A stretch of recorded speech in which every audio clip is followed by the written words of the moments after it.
three of us alums from the Studio Museum in Harlem. Thank you.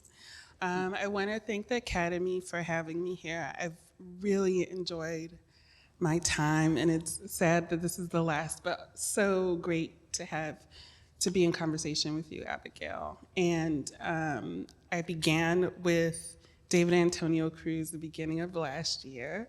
Then, almost a year to the day, we had Elizabeth Columba and Alexandria Smith in conversation together. And just this past fall, we had Robert Pruitt and now Abigail DeVille. So it's just been a wonderful opportunity to also collaborate with Cliff, who hired me for this gig, and I appreciate it so much, and it's been great to circle back with you after working with you on Radical Presence a decade ago at Studio. So thank you so much for this opportunity. And last, I want to thank our patron, Keith Timmons, for sponsoring this series. It's been incredible to have you and get to know you better and share your passion about collecting and Black art and artists. It's just been a joy. So thank you for being here from Baltimore today. Thank you.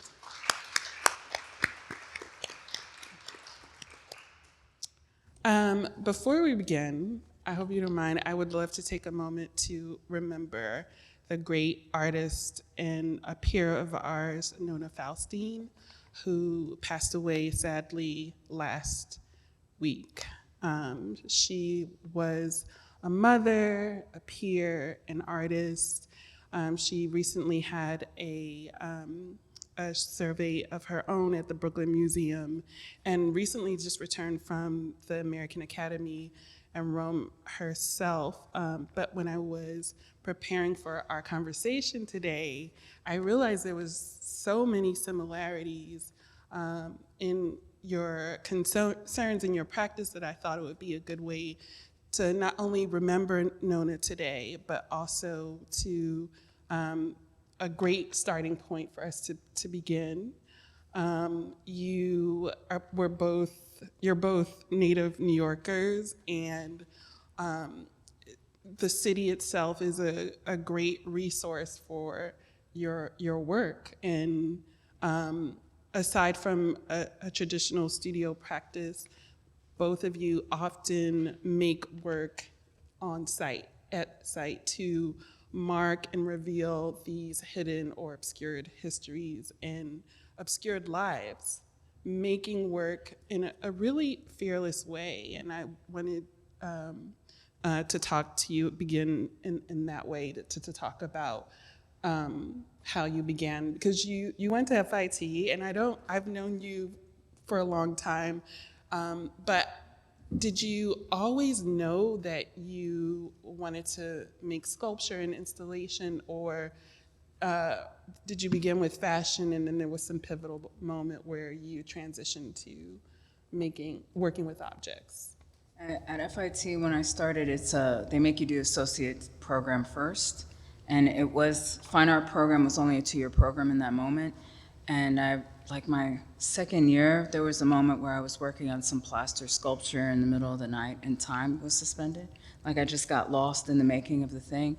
And then I knew in that moment, I was like, oh, this is what I'm gonna do for the rest of my life. Like, okay, this is it. Like, that was it for me. And so I think I originally went to FIT thinking that I was gonna be an accessory designer after like the 2 years in fine art, because then what else am I gonna do? Like, what am I gonna do with this? So, but then in my second year, it became a 4-year program, the fine arts program. So I just stayed in it. So that was just like the luck of being there in the right moment. Yeah. Mm-hmm. And what were those early works like? What could you talk about or describe them to us? I really, in my heart, believe I'm a painter. So I think I was always trying to push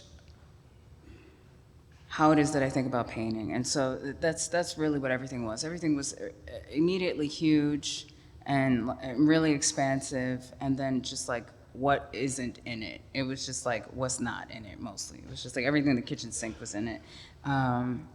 And it was just me trying to figure out how to make an image that maybe could encompass the kind of like vitality and chaos that you experience, every day in New York and in the streets of New York. And I remember these really small handheld sculptures that you were making around the time that I met you. Was that sort of evolved from those beginnings? I mean, what did they look like? Because I don't remember that. Not quite busts. Were they cast of Yes. my face? Yeah, Yes. I did. I was really obsessed with doing that in my 20s. I made a lot of casts of my face at a certain period of time, and then would just insert that into a sculpture or like a relief or a painting later down the road. Yeah. And mannequins, which is such a big part of your practice, is that a carryover from your time at FIT? Were you thinking about ways in which you could sort of blend the two?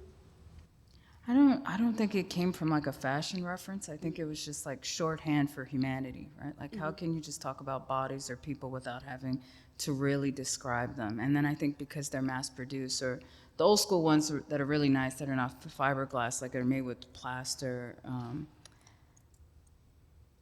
It's like it's all of these things wrapped up in one, right? It's like thinking about desire, what we're supposed to desire, what is the idealized form, what is like a mechanized form, like all of these different ways to think about our bodies without having to really describe it. And the idealized body, there's so many references in your work to antiquity. I mean, even mannequins, it's not commonly known, but they've always been a part of the process of garment making, going back to antiquity, like ancient Egypt. But I also think about, classical sculpture and the idea of the classical body. And I feel like the word desire is an interesting word, right? How we inform people of what they should aspire to look like or be attracted to or seduced by. Because it's, mannequins are a part of this commercial sort of process. So how do you make what you're trying to sell? How do you seduce the viewer in so many ways, which is also, I think an aspect of art, if we want to get into that. But it's so interesting in the different ways in which you use them to point to that. It's a very layered thing, and we'll talk about the Madison Square Park project that Cliff mentioned in your intro, but just thinking about that word desire, and it can mean so many things. One example of I think the idea of using objects like a mannequin or a ready-made is using or pointing to the trace evidence of its utility. And I think about your Bronx survey, and one of the paintings was composed of discarded cigarette butts from your grandmother. Can you talk about that? So I lived with my grandmother for a period of 5 years in this housing project in the Northwest Bronx. It's called Marble Hill. But that was kind of a revolving door. Like if there was a home base, that was kind of it. Everybody in my family lived there at some point over a span of maybe 40, 50 years. And she was like quite a character and really inspirational to me because she was so badass and really didn't care what anybody thought about anything. But she was a serious smoker, and at some point I just got the idea to start saving her cigarette butts, and I kept them for a while. And then there was a summer in 2007 I went to Skowhegan, and it was the first time I was actually leaving New York at 25, which was hilarious. But so that I'd never been in the woods before, so I was for real like walking up and down the hill with high heels on all summer. People thought it was a performance, but I for real was just like, what? Like, I'm trying to be cute. Okay, anyway, but and fully made up. I'm yes, sure. yes. But so I brought lotto tickets with me there, and then I think the cigarettes I ended up using later on. But that piece in particular, I think it's called Untitled, but then parentheses is cigarettes. But it was thinking about that, she smoked every single one of these. Her lips touched the filter. Her breath passed through it. It's just the remnants of a life lived. It's, and a little bit of an homage to her. And I made it 2 years before she passed away. So I didn't really know that I was making like this cosmic portrait of her before she was, gone. Mm-hmm. Yeah, I remember you commenting about them, that those filters, she drew breath through every one of them. So it was kind of a portrait. Mm-hmm. Yeah. I don't know if it's in the slideshow. No, but it's not. It's not. It's fine. It's fine. There's documentation of it. I encourage you to look later. I think also, aside from antiquity, I think if you have artistic parents, if I can, assume that. I think about Nick Cave, who also uses found materials in assemblage, and but also Louise Bourgeois, like particularly her memory cells, where she's constructing these objects to reflect upon. They're deeply autobiographical, and I just think about you in and about the city, marking spaces, but also collecting objects to create work, but also being a vital part of so many untold New York stories in your assemblages, and the ways in which you compose, not only in the studio, but in these spaces like the unmarked gravesite near the bridge in Harlem, or the cigarette butts. And I wondered as someone who recently returned home to do a project for the first time, what was it like to have your first career survey at the Bronx Museum and see those narratives assembled cumulatively? I think so in some of these images you see like a blue pyramid with a space capsule, and that was in the lobby of the building, and there was a live recorder inside of the space capsule, and the show opened in the fall of 22, so it's not really too far away from the pandemic, but the opening evening of the exhibition, the people that left deposits and records of themselves in the space capsule, a lot of people were remembering family members that they lost from the pandemic and wanting to talk about their father, or when their parent arrived in the United States, or the character of a loved one and the things that they wouldn't forget. And so I think because I was asking for people, I consider that like a public art piece, even though it's like inside of a building. It's fully a monument for the people, really.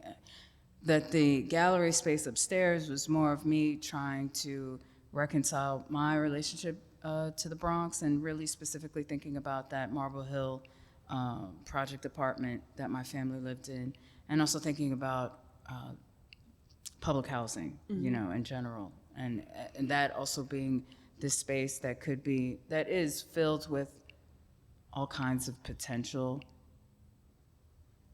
and and I mean everything has limitations, but I just thinking about also like the alternative of a constricted space being a potential site for a transformative magic or something. Mm-hmm.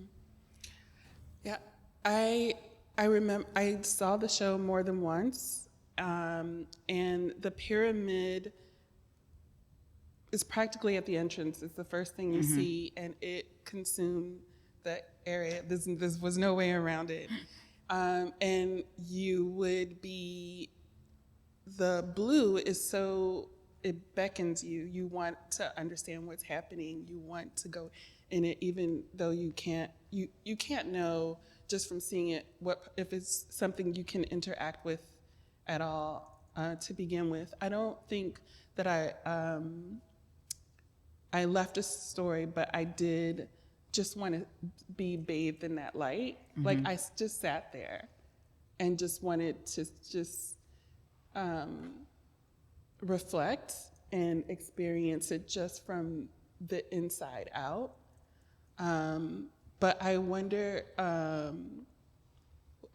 how you thought the stories would live beyond the exhibition. I haven't figured that out yet, because Okay. so the exhibition has happened twice now, and the capsule itself has traveled independently from the pyramid. Like it was in Maine last year, and I think it went to maybe 4 or 5 different sites, and it recorded all kinds of stories from different places in Maine. And so there's hundreds of these entries at this point, but I'm not sure how that's going to translate into raw material for future work, or what kind of archive I'm building, because I didn't think that far ahead when I started it. So it's to be determined. Yeah. It was beautiful in there. It was really beautifully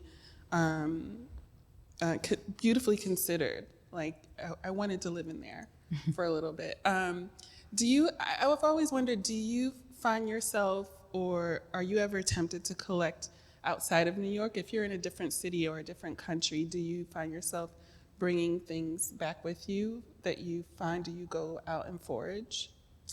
It has, I don't know, there's constraints. I'm always putting constraints on myself for stuff like that, because there has to be a question that I'm answering in order to look for something. It's not just like casting a net and for all the things, because I believe, like, once I've gone through like a series of questions for myself and I've pinpointed a specific history I want to talk about, I feel like the objects are going to find me. I'm going to find the things that I need to talk about this specific thing. So I'm not really putting pressure on myself as to like constantly having the antennas up for material, because I would have so much stuff, it would be absurd. So I try to limit that as much as possible. And I think in terms of other countries or other cities for sure, if it's like a commissioned piece or something, I will make something within a specific time frame, but then after that I kind of let it go back to where it came from. And what's your process for those prompts or those sort of proposals to yourself? Are they always the same, or do they begin differently? I mean, probably my number one question is, why does this need to exist?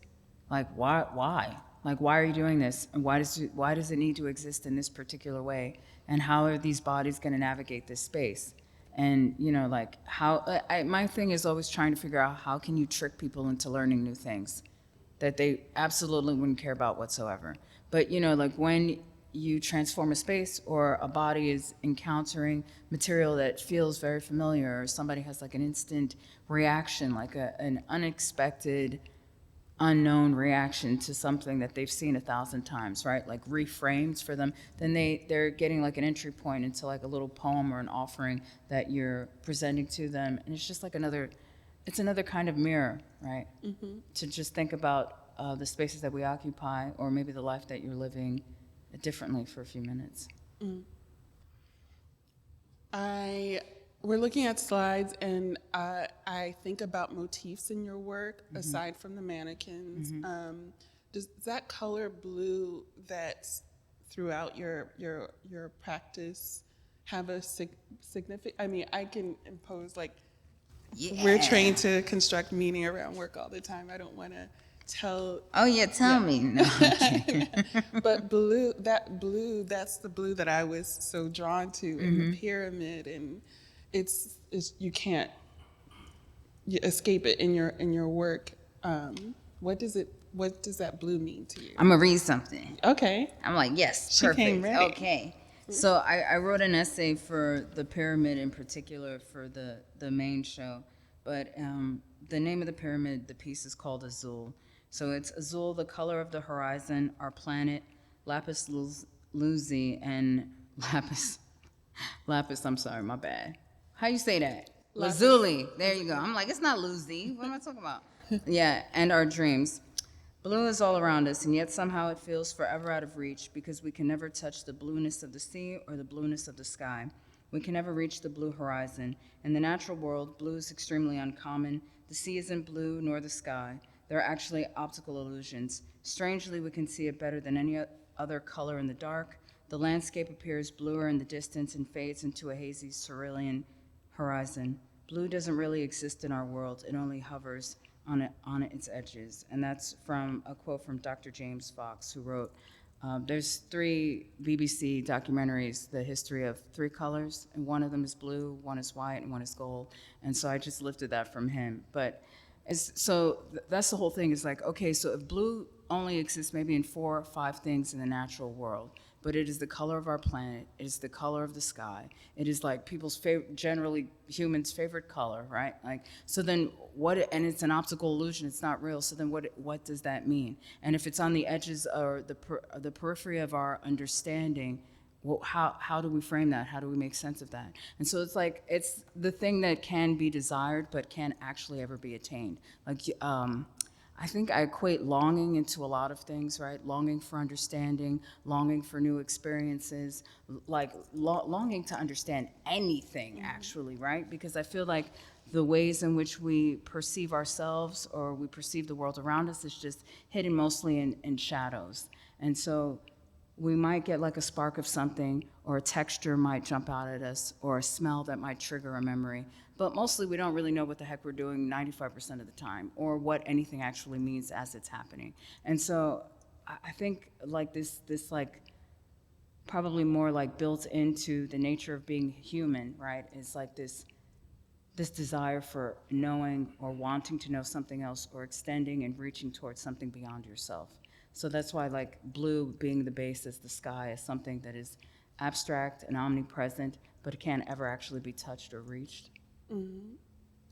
And it operates on different frequencies, especially in many cultures, but also in Black culture.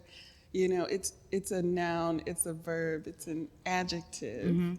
It's so many things. So there's so many frequencies, there's so many temperatures that we have in literature and music and in art. So I just think it's just like a constant pursuit of, as you said, of understanding it. So I love it. But I think it's the color of the sea, right? So yeah. I always have this built in that I want to talk about the Middle Passage anymore at any and every present moment, and I'm not going to let anybody ever forget ever. So that's also part of it too. But you know, I don't say that all the time. But yeah, like, so if you're thinking about. Yeah.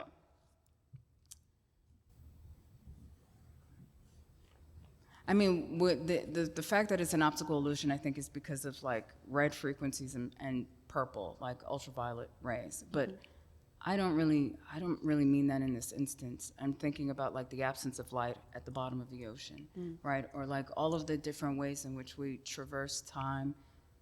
Could like a color be a catalyst like for time travel, right? Or I'm forgetting who wrote this particular line, but talking about how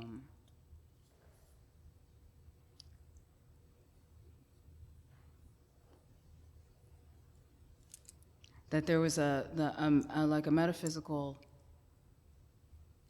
transformation that happened in the Middle Passage, right? That people became an abstraction because once they came out of the ships, they were no longer African, they were a color, right? And so like language, culture, everything, a kind of erasure that just embodies a particular color, which is an abstraction. But I think the power of abstraction is that it's infinite, it's undefinable, right? Like if I don't even know what the percentage is, but if like 90-something% of the universe is dark matter, right? And that is everything that is holding everything together, but it's also this infinite potential, like waiting to manifest something else, right?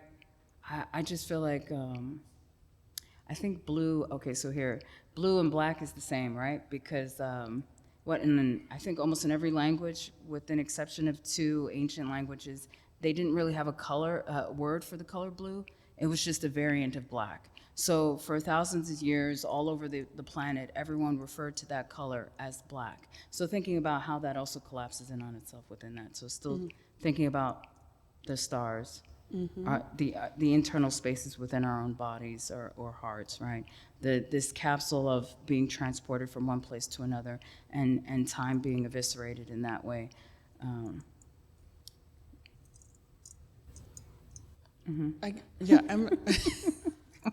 I could go on, but I think you mentioned the middle passage, and I began to think, well, I really want to talk about Light of Freedom and how the project came about. And maybe we could sort of unpack your last point a little bit more, because I do, I want to latch on to that idea of black being an invention that happened when we step foot here, and that idea of like it didn't exist before, but we can't. It's sort of essential fact. It doesn't mean anything real. It's an abstraction, as you said, but it's also, I think about particularly the second iteration of Light of Freedom, and I'm jumping ahead, so I really want to begin at the beginning, but especially having that your sculpture in DC meant so much. It just became even more faceted and more layered. But why don't you describe the project and how it began? So in maybe June? Yes, June. In June 2020, I was contacted by Madison Square Park Conservancy to see if I'd be open to doing a project that fall, which for them was a very short turnaround timeline. They usually work with people collaborating for years on a project that's going to happen in the park. But Maya Lynn's project was postponed because of the pandemic, so they didn't really have anything happening. And the park was really being used, right, because of the pandemic and everybody, this is the only time that you could actually really go outside, maybe without a mask on, is to be in a park somewhere. And there was more of a desire for public art as well. Oh yeah, there was an explosion of it. If all of the museums and galleries are closed, right? And so the limited ways in which people could view art in that moment, aside from online exhibitions and things that were happening. So, and George Floyd had just been murdered, and I think they really also wanted to respond to the moment and the way that people were galvanized and came together in that particular moment across the nation, right? That's the first time in the history of the United States that there were protests in all 50 states. So it was just thinking about, I said yes immediately because I'm an artist, so you're also kind of an opportunist. But, two, I wanted to make something that could respond to the moment, and I was happy to have something that I could put energy towards, right? And then thinking about this being as a historical watershed moment in terms of not because anything actually was different, right? The struggle for black liberation is not going to ever end, right? In the context of the United States of America. So I think the thing that was different were the people, right? The hearts of regular Americans who were now laid off or struggling and couldn't feed themselves, people being terrified of the threat of impending death, or family members actually dying and dying alone because you couldn't actually go visit and see them while they were there, and all of the things that were happening in that moment, right? Anyway, moving on, right? So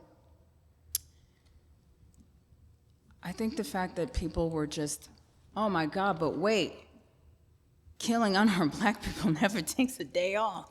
They were enough already. I can't deal with this, not one more moment. So what was beautiful for me, because I always want to root everything in the history that already exists, in all of the spaces that we occupy, there's already this densely layered, almost like a geological formation, layered.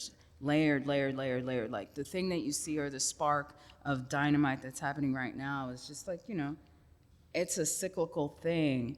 It's this trap that we're in, that we can't push past. We just can't push past this particular moment. It's really almost amazing. It's almost miraculous, right? That we have to keep going through the same kind of lack of imagination for other kinds of possibilities of existing, right? Like the way in which our society is framed is not the way that societies have always been framed, right? You can change or pivot at any moment. But so moving on, the Madison Square Park actually showed the hand and the torch of the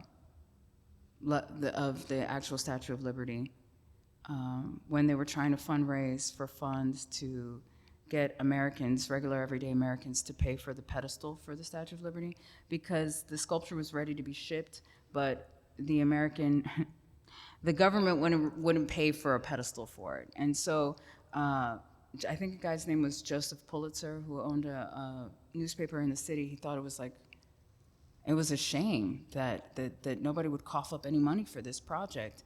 And so he did a campaign that even if you donated a penny, you could have your name published in the newspaper. So it's like the 1870s, that's like, really hot. That gets your name in the newspaper. So people were doing it. They figured out all the kinds of different ways that so that's the beautiful thing about the Statue of Liberty, and hilarious that somebody had nerve to ask for it back last week or whatever. Like, go away. No government had not the French government and not the United States of America had anything to do with the Statue of Liberty. That was an artist project that was activist funded, the production of it was funded by working class French people, and the pedestal was funded by American working class people. Has nothing to do with power. Has everything to do with power, has nothing to do with these official governmental powers. Like, governments don't support art. Maybe they do in France, they never did here. They never, and they probably never will. That's not happening here.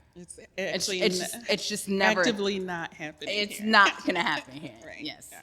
Anyway, but so that's why that torch got made, because it was because when I saw it, I was just like, oh, okay. It was on view in the same park in the 1870s. I can just. This kind of like PR. Yeah, I was like, this encapsulates everything that's happening right now. I don't have to look any further. And so the tip of the torch, the flame, was pointed to the southern part of Manhattan, near where I'm forgetting the status of what they call them, kind of like half-breed people lived. And I think the first black people were brought here to New York City, which was New Amsterdam, in maybe 1626, something like that. And so there was a community of people here who had petitioned for their freedom, and they were allowed to be free, but their children were still enslaved. And so it was in commemoration also for these original black New Yorkers who don't have any kind of monuments to them also. But just thinking about this longer struggle, and then folding New Yorkers into that also. Yeah. So just to sort of square off what you were saying, the origin of the Statue of Liberty, it wasn't about immigration or immigrants, although it was revised.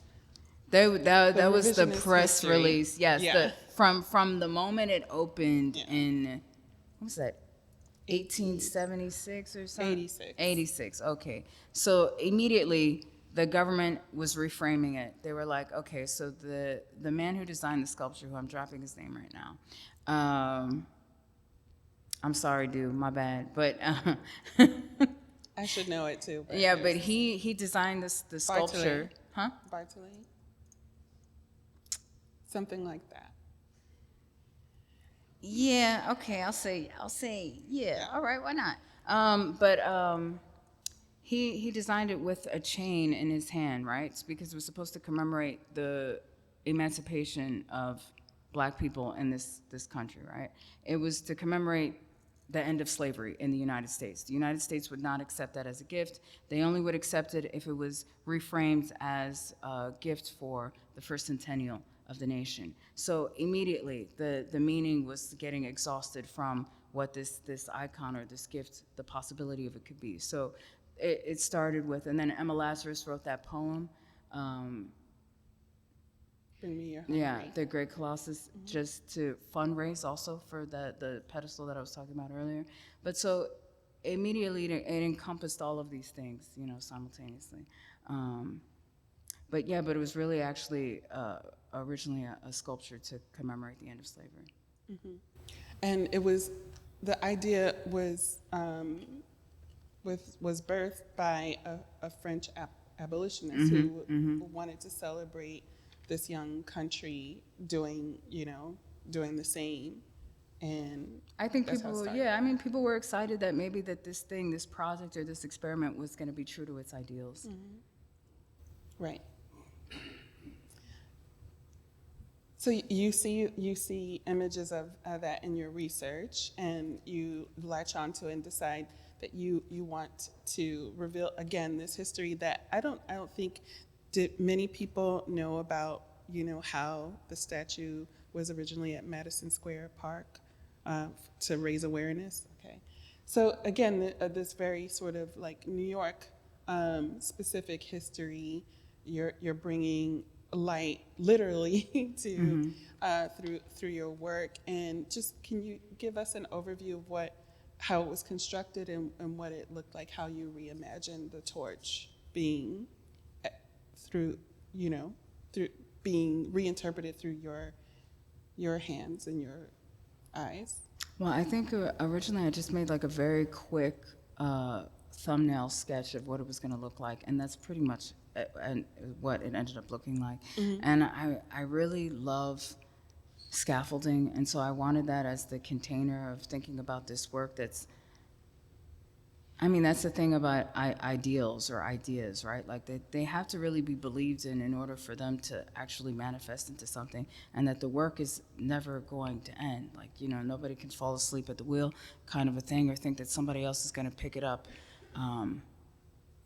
generationally, right? So it's the unending imperfect work for ideas that I think have been put forward or believed in most by people who have been left in the shadows of it, or maybe have felt like brute oppression, within the context of American hierarchy, right? So I think, right, like the ideals of this nation have only ever been put forth by people who are at the margins of it, right? Like what does Martin Luther King say? I think that we just want you to be true to what you said on paper. Like, yeah, the press release reads really beautifully, right? But like, what is that? What is the practice? What is the practice? And so I think that's also why the mannequin arms ended up being blue, because blue is the hottest part of a flame. And then thinking about, the unity between these working class groups of people, like, in France and here, and funding that, but also like people linking arm in arm through the protest in the summer of 2020 for the Black Lives Matter protests that happened everywhere. And the scaffolding as this metaphor, as you mentioned, of like just a work in progress. A work in progress, yeah. And then it was like sandblasted to look like it was kind of like a little rusty or whatever, and just like it's welded steel. And there's also like a bell that's in it that's a retired school bell that I had gotten on eBay from Illinois. So I was also thinking about this right of education, or what does that actually mean, right? Or also like thinking about a call of action that's silence. Because, I mean, when did they make public education like a thing in this country? I mean, that was really hard fought for, because the government never wanted to actually make that a thing either. So, and we can see, that's never...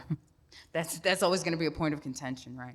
Is it really a right for citizens to be able to have access to free and a decent quality education, right? I don't know why this is still a debate here, but it still is. And also the bell as an icon of liberty, particularly here, as well. And so after Madison Square Park, it went to the Hirshhorn, and it was in their sculpture garden there, and you had all kinds of programming that was interactive with it. But I just thought that was so striking, because DC is a city of monuments, and just to have a monument like that sculpture created by a black woman artist of you know symbolizing you know this history of slavery in this country is so rich and also a city that was built by enslaved people as well to sort of mark that history as well. So it functioned similarly, but also differently in that city. And I hope I was going to ask you, but we were chatting right before the talk. I was hoping that the Hirshhorn had acquired it because I think it's necessary. So hopefully someone will hear the call that it needs to it needs to be. Yeah, I would love for that to be its forever home. And when it was installed there that year, it opened in October 21. And so the tip of the flame in that instance was pointed towards the Capitol building because of January 6th had happened earlier in the year. But then also the National Mall was an open air slave market. So just thinking about all of those things, like, but also DC is hilarious in terms of like the classical architecture and this idea of envisioning power or thinking about this nation in relationship to like ancient predecessors, right? Or like thinking about the way that power architecture functions, right? Like that this history is much older, or the validity of this project is real because, oh look, we have a gigantic obelisk, right? Like the most ghetto obelisk like on planet Earth. Like that thing, what a mess. What a mess. Okay, anyway, I'm sorry. But yeah, we got big stuff. Like we're gonna do ancient Greek, Rome, and supersize it. You know what I mean? Well, that Yeah. city is designed on the plans of Versailles, so it's very yeah. I can't believe how quickly this has gone by. I really wanted to talk to you about your look because no one ever talks about, like, from the moment I met you, your personal, the way you personally express yourself is so striking. Like, even when you're out in the street with big containers, you're dressed to the nines. It's so 90s hip hop. It's so Harlem. You rep Harlem, and it's so unique to you. I do think of you as a dandy in Oh, that's the cute. I like that. sense of the word. And I know that's in the zeitgeist right now because of the Met Gala, but I wanted to talk about that more. But we have to have a part two sometime soon. Okay, I'm down in for the that. book. But did anyone have questions for Abigail? Well, I mean, I would just Oh, I would start yeah. by saying, thinking about that idea of belonging, that, your practice is very much a peripatetic one. You're moving from place to place, and thinking about American Black experience in life and just moving from place to place in service of longing. What is longing from teaches us? Longing is the foundation for wanting to be loved. So it's really quite interesting. It gives us a lot to think about. The emotional impact of hue and color. We talk about color here, but we don't talk about its emotional meaning and impact and historic. I mean, that was like really quite extraordinary. You're brilliant. Any questions before we? Yes. Well, happy Black Women's History Month. I was also struck by, talking on the discussion of longing and actually the color blue. It made me realize as a storyteller, obviously, Abigail, we use our art as activism. But growing up, we were traumatized by our exposure to being over-policed with blue. My wonder is for those of us who are struggling with this longing of understanding of knowing if our art is enough, and are we doing enough with our art? What do you mean, though? I mean, there's so much going on, right? Oh, I okay. don't feel comfortable putting myself in a situation with police. They're already on parades, and I don't feel and I know, I have people I know and love who are comfortable in the streets fighting. That's not where my space is. That's not how I use my activism. But I do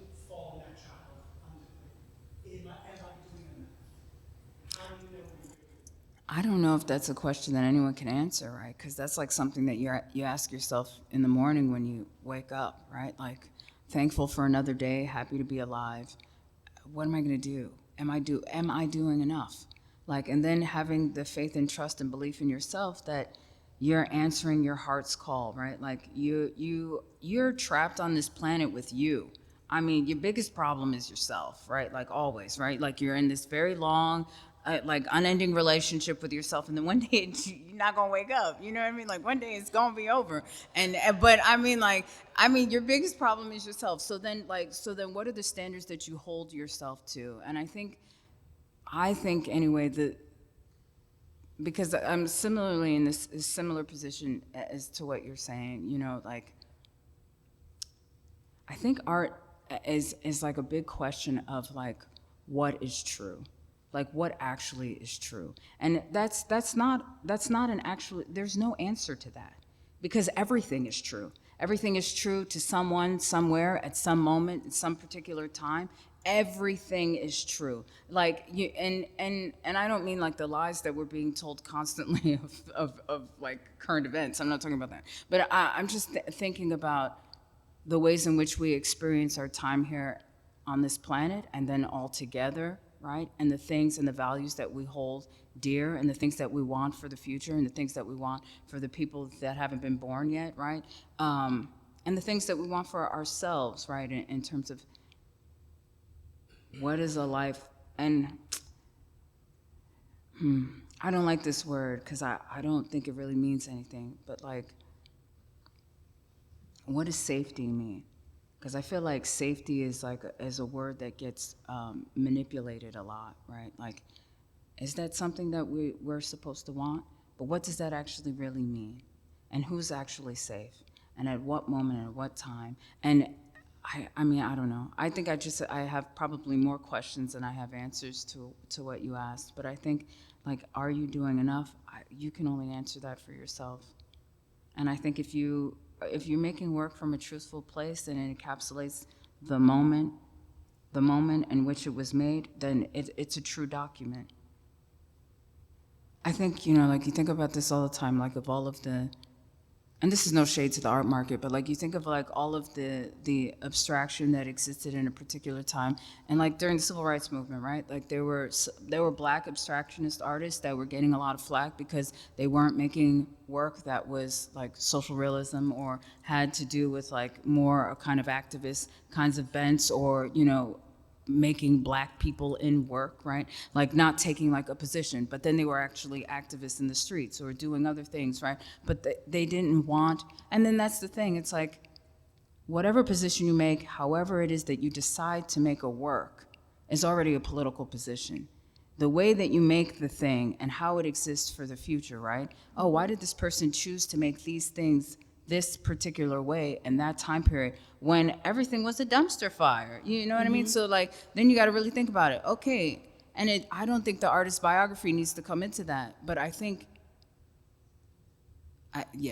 like all those painters that just, I'm not gonna remember any of the guys' names, but like there's a whole school of painters that happened like after World War II that were like was it Yves Klein that was like torching canvases, or people like brutally, tearing up material to talk about like the devastation of the aftermath of the world and trying to envision it after, World War II, right? Mm-hmm. And I mean, I don't know. We've had like 5 million World War II since then, so I don't. Whatever. Okay, next question. Mm-hmm.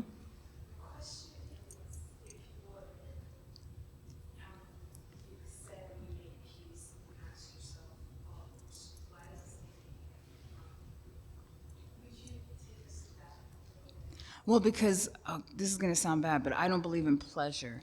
Actually, I get a lot of pleasure out of torturing myself. So like taking pleasure in making something is not reason enough for it to exist. I'm like really suspicious of that. Or if I'm comfortable making something in a particular way that I don't even have to think about it, it's just kind of like an automatic thing, I don't trust that. So I'm always trying to, it's like MacGyver. I probably watched too many stupid television shows in the 80s growing up. It's like, okay, I don't have anything. Drop me into this location. Let me figure out what's going on here in this town or in this city. And let's go to the dump and try to find something to make, you know. And so it's like, okay, you're the art, right? Like wherever you are the vessel in which this thing is being birthed out of. It is you're the art. It's not the thing. So it's the thing is the output of a whole bunch of like training and thought processes and hard work and meditation and different like environmental factors. Like it's so many concentrated things that made that thing that's also outside of the meaning of it, that then you have to hold yourself to task. So why does this need to exist? Why am I making this in this way? Then I said before, like, how do I want a body to interact with this space? Like, if we were in this room, I don't know, what is this room, like 30 by 40 or something? Like, how can I compress the space for bodies to move around in it so that there's an opening, or there's a compression, or it's dark, or it's brightly lit? What do all these things mean, like collectively together? Like when you come out the other end of it, how did you feel? How did that make you feel? Was there a smell? Did you hear a sound? Like what are all the different kinds of signals and things that you can like alert a body to that may make them think about something else? Wow. I love that. I think those set of questions are why playwrights, like the theater people, love you, because you do consider those things, and the work, it's so made to be immersed in. I think that's why I just wanted to soak in that pyramid, and why you already won an Obie award because I think it's those set of questions is something that lends itself to that kind of that framework of theater or set production. I think that was one of the questions I have for you. Did you ever have a desire or aspire to design for theater, like costume, like a total work of art? I've done costume design and set design for people, but I haven't really done it for myself fully. I would love to do something like that, actually. I wouldn't. I like doing theatrical design. The thing about the theater that's really cool is that everybody pitches in, especially if it's like experimental and like really low budget. Like the egos are out the door. Like in the art world, there's so much hierarchy and egos and like people who only do the one thing that's like nobody cares about the overall vision of the thing. But in theater, everybody's just like working together to get this thing done. And then miraculously, it happens. And it's beautiful every time. It's just like, oh my God, that was magic. How'd that happen? And in the art world, you're trying to get people to like give you some hardware or like answer an email or like, it's weird. It's so weird. It's like, wait, we're not really trying to make this happen, right? Like, okay, so we're really not trying to make this happen. It's like there are all of these constraints and how this thing can be perceived, where in theater it's more open as to what is the experience for the viewer. You know, it's so interesting, of course, because at this school we think about a unidirectional experience of art. We look at something on the wall. Can't go on the wall, goes on the floor. And so that notion of thinking about art as lived experience, as again, like as embodiment. And I tell students, say what Marina Bromwich says is that even with painting, you turn your back to it, the painting should tap you in the back and ask you to turn around and say hello again. So, but that's very hard to do when the thinking is unidirectional. We're not like everything that you bring before you come to the painting matters in how you experience it. Do you know what I mean? But it's nice that you are here to remind us that artists, no matter what our how we engage as artists, no one does this shit alone. No one does it alone. You know, they all think you do, but you don't. Any other questions before we go?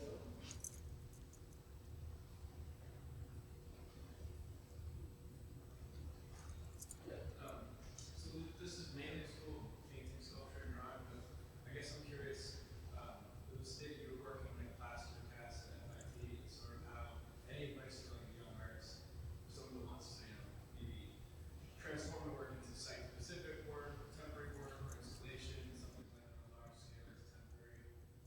Just do it. Yeah, just figure out why, and then go somewhere and do it.